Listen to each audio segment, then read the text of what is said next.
پی پی کو سندھ میں tough time دینے کی تیاری، نون لیگ بڑا اتحاد بنانے کے لیے سرگرم، ایم کیو ایم کے بہادر آباد مرکز پر لیگی وفد کی حاضری۔ خواجہ سعد رفیق نے کہا نون لیگ اور ایم کیو ایم کے اتحاد سے کراچی سمیت پورا پاکستان مستفید ہوگا۔ ہمارے درمیان سیٹوں کی تقسیم پر بات نہیں ہوئی، ہم نے اصلاحات پر بات کی۔ جے یو آئی قیادت سے بات ہوئی، پیر پگارا کے پاس بھی حاضری لی ہے۔ کوشش ہوگی کہ سندھ میں ایسا اتحاد بنے جو عوام کی ترجمانی کرے۔ ماضی میں کراچی اور شہری سندھ کو نظر انداز کیا گیا، کسی کو سیاسی میدان میں مائنس کرنا نون لیگ کا ایجنڈا نہیں۔ خالد مقبول صدیقی نے کہا حکمران دوست آئین سے کام نہیں چلے گا، ہمیں پاکستان کے آئین کو مضبوط کرنا ہے۔ پاکستان میں اصل بحران نیتوں کا ہے، ایسی جمہوریت کا خواب دیکھنا ہے جس کے ثمرات عوام تک پہنچے۔ بلدیاتی حکومتوں کو بھی قانونی تحفظ ملنا ضروری ہے، ہمیں مل کر ایک دوسرے کو تسلیم کرنا ہے، جتنا مینڈیٹ ہو اتنا ہی اختیار ہونا چاہیے۔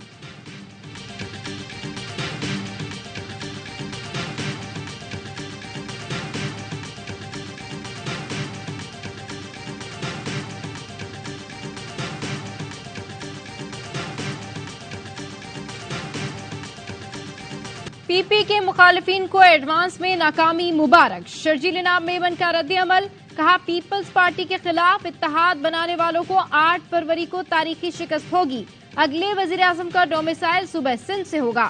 بولے تاریخ دیکھ لیں، جب بھی دھاندلی ہوئی نون لیگ اقتدار میں آئی، 2018 میں ایک نااہل تھوپا گیا، نہیں چاہتے 2024 میں بھی ایسا ہو۔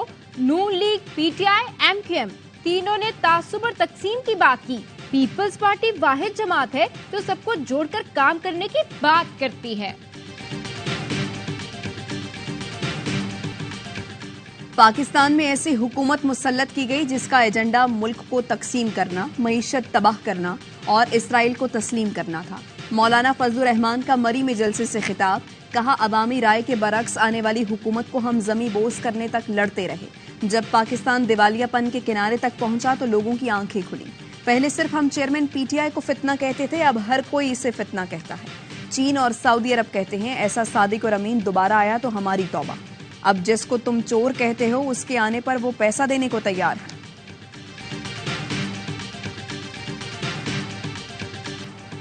پی ٹی آئی نے پی ٹی ایم کی اتحادی حکومت کی کارکردگی پر وائٹ پیپر جاری کر دیا۔ ترجمان پی ٹی آئی کے مطابق پی ڈی ایم نے 16 ماہ میں اچھی بھلی چلتی معیشت کو تباہی کے دہانے پر لا کھڑا کیا۔ پی ڈی ایم حکومت نے بیرونی قرض میں تقریباً 20 کھرب روپے کا اضافہ کیا، مہنگائی نے قوت خرید ختم کر دی اور غربت کی شرح میں تیزی سے اضافہ ہوا۔ پاکستانی روپیہ تقریباً 122 درجے تک کی بدترین بے قدری کا شکار ہوا۔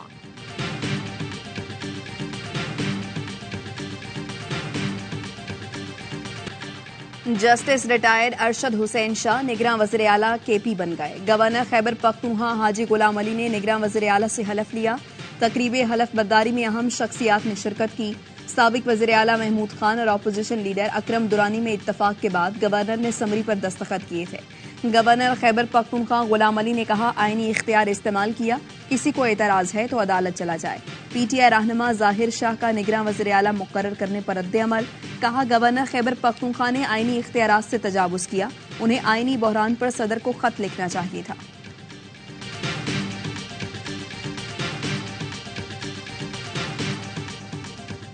غزہ میں الشفا اور القدس اسپتال کا محاصرہ، اسرائیلی فوجی مریضوں پر گولیاں چلانے لگے۔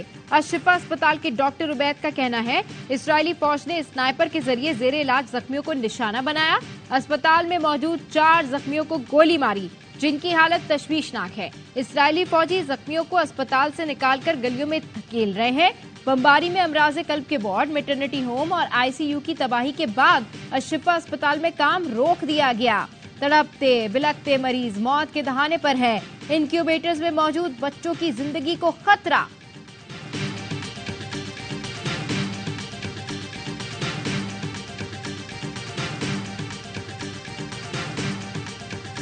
اسپتالوں پر بمباری، حماس نے یرغمالیوں کی رہائی کے لیے بات چیت معطل کر دی۔ مجاہدین کے اسرائیل کی زمینی فوج پر تابڑ توڑ حملے، مزید 5 فوجی مار دیے، 25 گاڑیاں تباہ ہو گئیں۔ حماس نے ویڈیو بھی جاری کر دی۔ ابو عبیدہ کے مطابق 160 سے زائد اسرائیلی فوجی اہداف کو مکمل یا جزوی تباہ کر دیا۔ دشمن اپنی جارحیت کی قیمت چکائے گا۔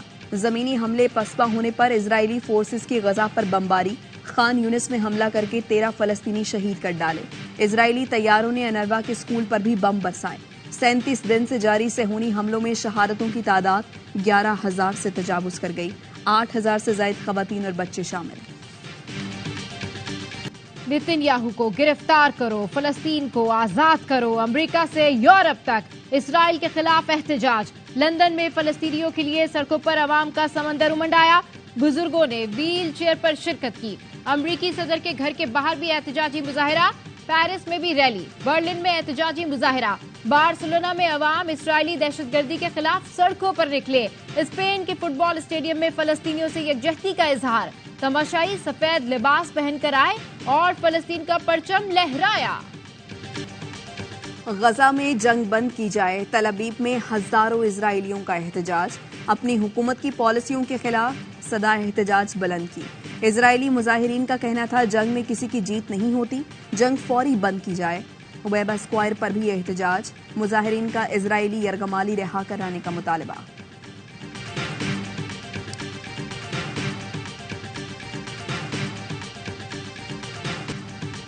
شیطانی قوتیں غزہ کو صفحہ ہستی سے مٹانے میں مصروف ہیں۔ 25 لاکھ کی آبادی امریکہ اور اسرائیل کے سامنے سیسا پلائی دیوار بن کر کھڑی ہے۔ یہ جنگ حماس جیت چکی ہے، اسرائیل ہار چکا۔ سراج الحق کا سیالکوٹ میں خطاب، کہا امریکی حکام تل ابیب جاتے ہیں، ہمارے حکمران فلسطین کیوں نہیں جاتے؟ امیر جماعت اسلامی کا 19 نومبر کو لاہور میں غزہ ملین مارچ کا اعلان۔ اسلام آباد میں MWM کا آزادی فلسطین مارچ۔ علامہ راجہ ناصر عباس جعفری نے خطاب میں کہا، ظالم اسرائیل کا سرپرست امریکہ ہے، فلسطین کی سرزمین فلسطینیوں کی ہے اور ہمیشہ رہے گی۔ اور پاکستان سمیت دنیا بھر میں ہندو برادری دیوالی کا تہوار منا رہی ہے۔ مختلف شہروں میں تقریبات، شرکاء نے دیوالی کے تہوار پر خوشی کے پیغامات دیے۔